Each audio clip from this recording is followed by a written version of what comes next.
Entrepreneur productif. Écrit et raconté par Libroteca. Entrepreneur productif. Chapitre 1. Pourquoi les soloproducteurs luttent contre l'épuisement des ressources.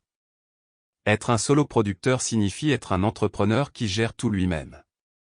Ce type de modèle d'entreprise présente d'innombrables avantages et, grâce au web, il est aujourd'hui plus réalisable que jamais pour un plus grand nombre de personnes.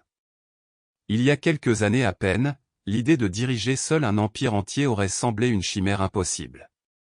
Aujourd'hui, pourtant, c'est ce que de plus en plus de gens vivent comme une réalité. L'Internet est un multiplicateur de force si puissant qu'il permet à de nombreuses personnes de devenir de véritables polymathes numériques. Le développement de jeux vidéo en est un parfait exemple. Il était une fois, à l'époque du ZX Spectrum et d'autres ordinateurs, un seul développeur pouvait créer un jeu dans son sous-sol et le diffuser dans le monde entier avec un grand succès. Mais les ordinateurs se sont ensuite développés et les graphismes des jeux vidéo sont devenus photoréalistes.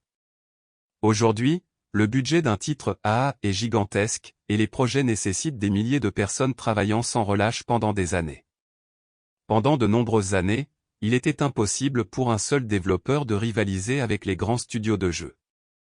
Mais les choses ont changé.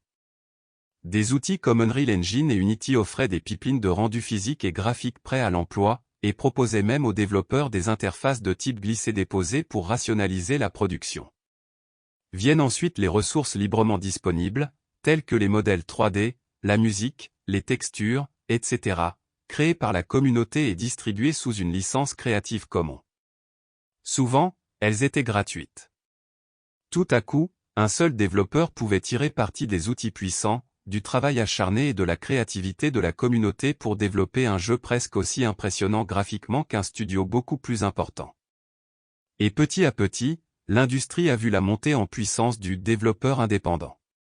Des projets solos comme Hyper Light Drifter, Undertale, Minecraft, Thomas Wassalon, Stardew Valley, Spelunky, Bray, Cave Story et d'autres se sont vendus à des millions d'exemplaires. Il y a ensuite les plateformes de distribution qui permettent aux créateurs individuels de télécharger leurs projets pour les découvrir facilement. Il existe des outils de montage vidéo et photo qui facilitent plus que jamais la création de matériel de marketing.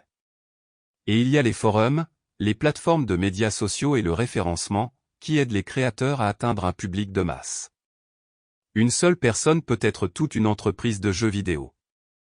Et en prenant cette voie, elle peut récolter des récompenses potentiellement énormes. Non seulement elle peut donner vie à sa vision créative, mais elle peut aussi en retirer.